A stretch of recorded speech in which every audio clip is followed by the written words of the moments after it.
you doing, all beautiful sons of bitches? It's your boy Backseater, and today I don't have any of the boys with me here. I just got myself, obviously, and I just have a real spur of the moment video that I just wanted to share with y'all here real quick. Basically, I found this fucking thread on X.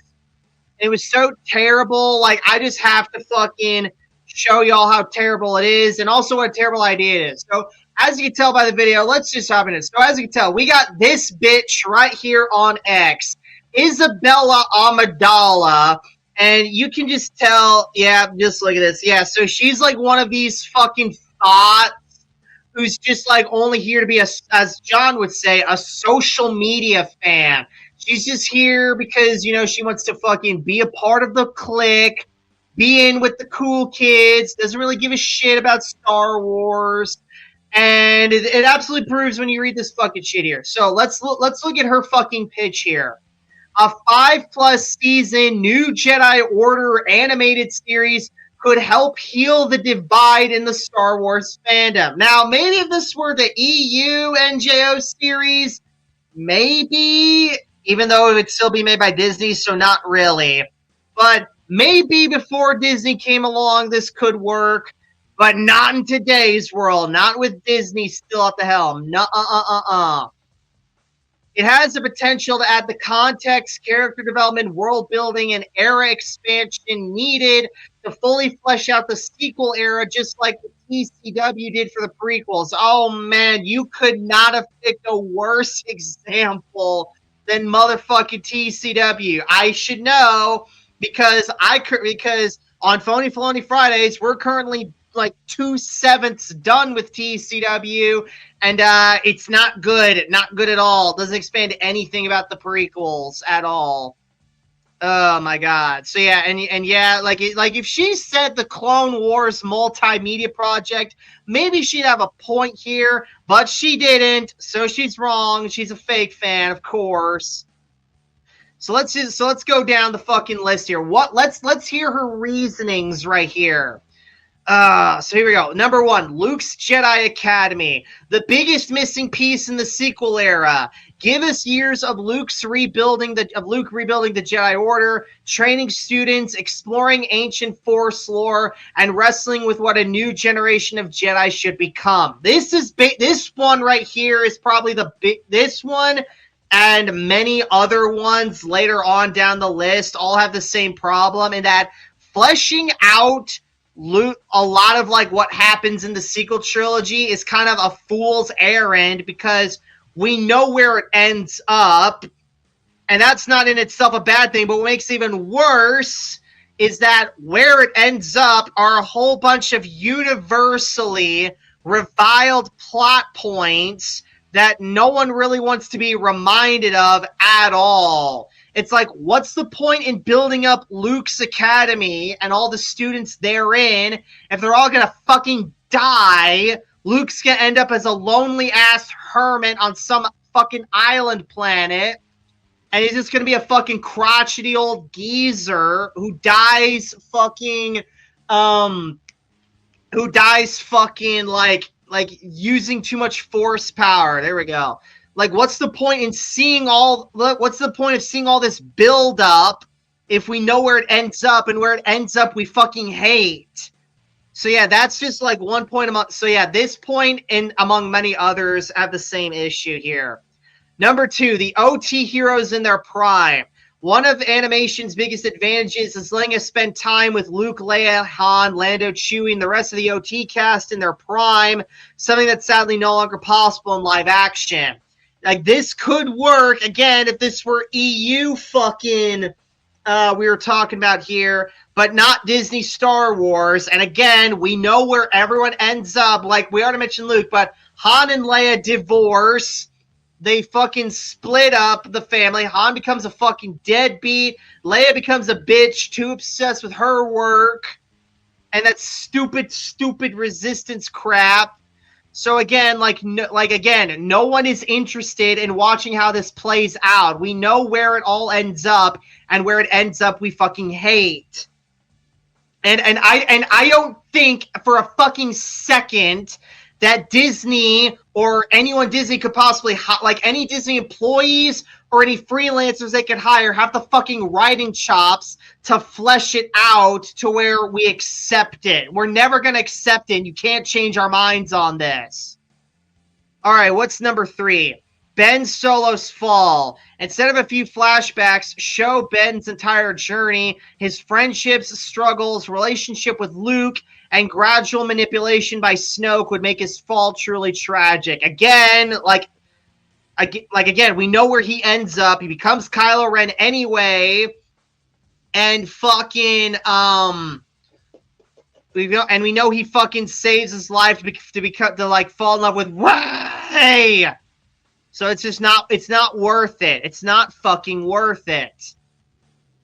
Luke's Untold Family Story. A sequel-era animated series could reveal that Luke had a wife and children who died before the sequels, helping explain his grief and isolation. People would say that wasn't in the movies, but neither was Ahsoka. TCW proved animation can introduce major characters and relationships that completely reshape an era. Oh, brother, you have no idea how right you are when you say it reshaped the prequels, because it did in a bad way. But I digress, and I hate to keep repeating myself when I circle back around to this, but again, we know where it ends up, so there's no point introducing this character who's fated to fucking die and just there to help fuel fucking Luke's development and do extension Kylo's development. And I know for a fact Disney said we're never going to introduce Mara, and like that's like one of the few smart things Disney said. But fucking like, yeah. But if they were to introduce Mara, then everyone would fucking hate it because Mara is gonna just die. And if they introduce someone who isn't Mara, then whoever this bitch is gonna be, it's just gonna be hated for being an obvious knockoff of her. So no, this is especially a bad idea right here. The Temple Students. The sequel needs its own Ahsoka, Rex, and Fives. New Jedi students could become beloved characters and make the destruction of Luke's academy far more impactful. I repeat myself. They're gonna die. Who cares? Moving on. Because we know they're going to die, that means we're not going to sink all of our emotions into them to begin with. Like, at best, they're good for short-term investment, but not good for the long-term investment, which is where Star Wars excels at, in that long-term investment. Leia the Jedi. Show Leia's training under Luke, her growth in the Force, and why she ultimately chose a different path. There's an entire chapter of her story we've barely seen. Again, this wouldn't amount to much because Leia's Force development would not expand at all. And according to fucking Rian Johnson, Leia never expanded much of her Jedi training beyond sensing people and doing that Mary Poppins shit.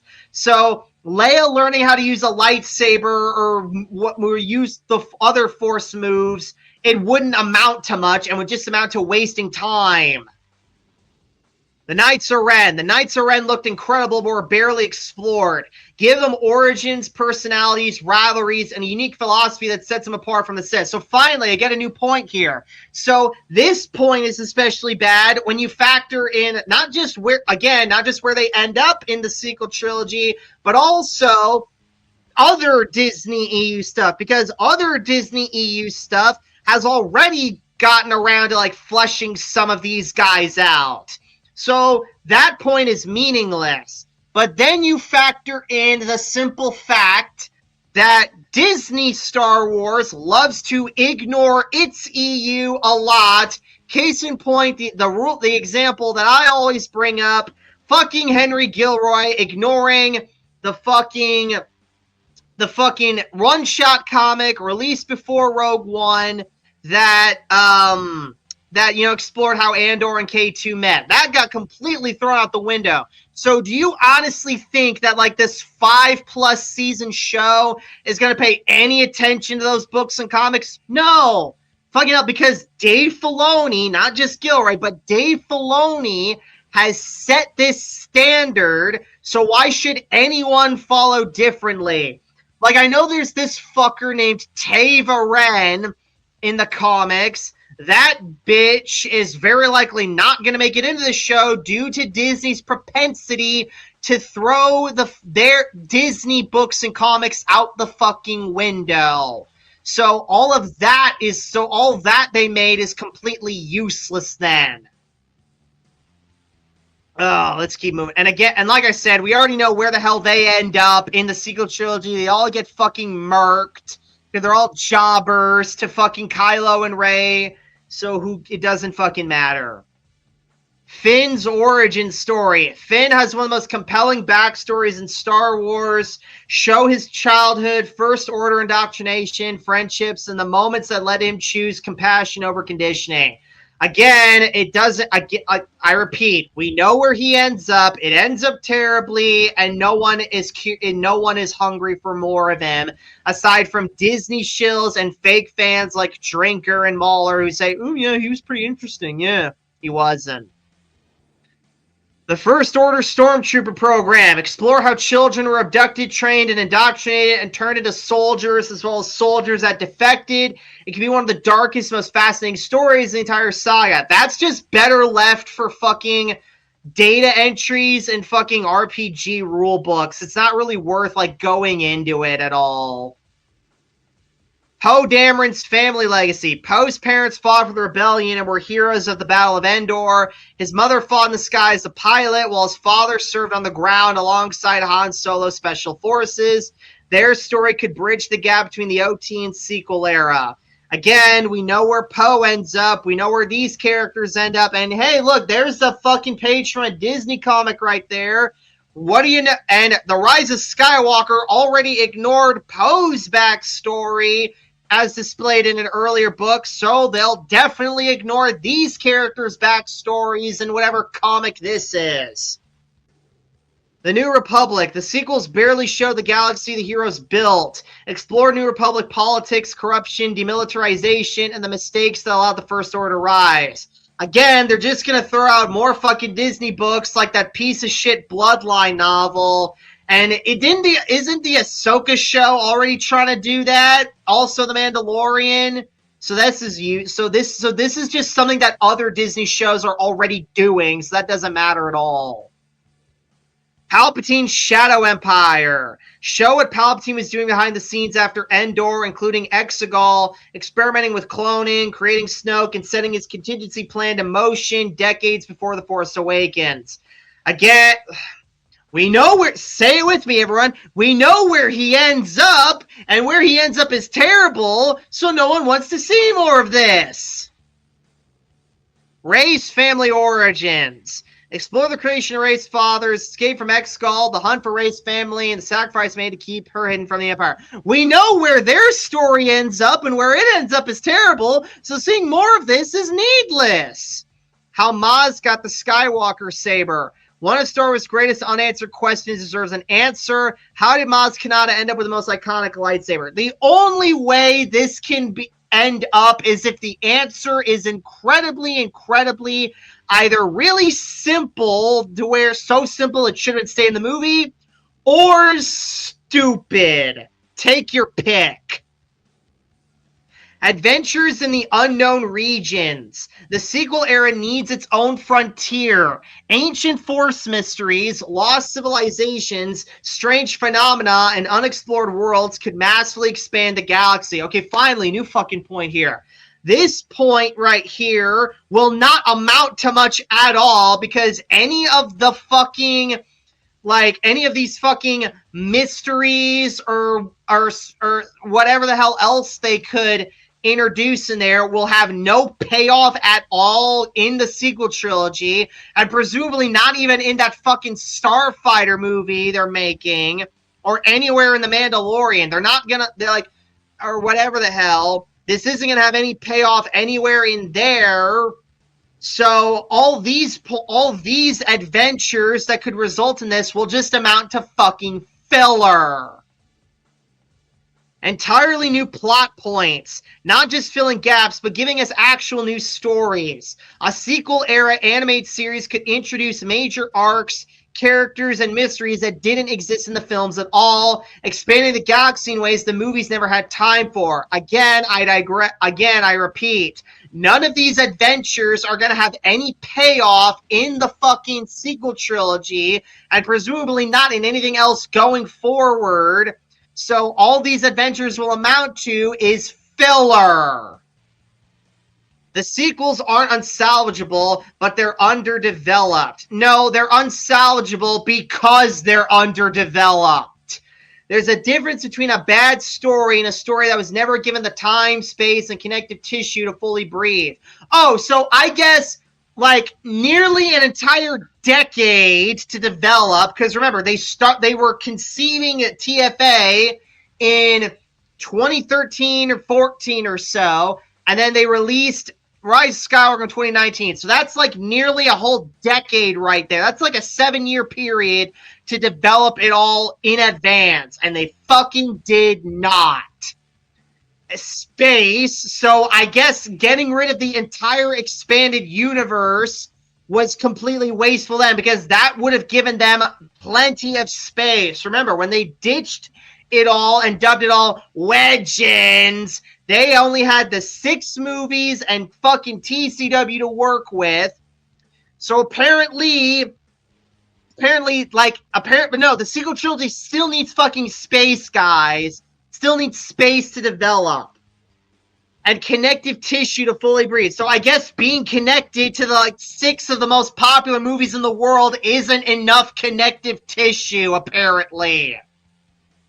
A lot of what people criticize can be dramatically improved with the kind of expansion TCW gave the prequels. Again, that is a very bad example, because TCW and Ahsoka reek of just being forced into the fucking timeline. Like getting a square piece into a round hole right there. This isn't new for Star Wars. Fans of every era often end up loving the companion media as much as or even more than the films themselves. Yeah, and guess what? All the companion media, all those shows, books, games, and comics that are going to result from this crap are going, again, they're going to get ignored. They're going to be immediately labeled as filler, and then fucking filmmakers like Henry Gilroy or Tony Gilroy, well, both Gilroys, frankly, they're just going to ignore this crap and continue on trucking like they always do, writing their own bullshit and overwriting all this. So all this companion media is just a waste of time, energy, and money at the end of the day. The foundation is there. I think it's time to revisit the sequels. Yeah, no. Like this, yeah, so as I've already laid out, this is a terrible pitch here. It's just like so in summary, it's going to be a waste of time, waste of energy, waste of money. No one's going to buy into it at all, because we know the end result. No one likes the end result. And all of it is just going to, all of it is, and again, they're like, the people they could potentially hire for this are not fucking at the caliber to where they could fucking do this, the mother of all savings throws, and salvage the sequel trilogy. It's not going to happen. It's never going to happen. Stop trying to make it happen. So yeah, that's about it. I just saw this fucking thread on X, and it really pissed me off, and I just had to fucking get this shit on my chest, and I hope y'all at least fucking like this video. But speaking of liking this video, if you like this video, please give it a thumbs up, comment below, subscribe for more videos like this. I'll see you guys next time in the backseat. Take care!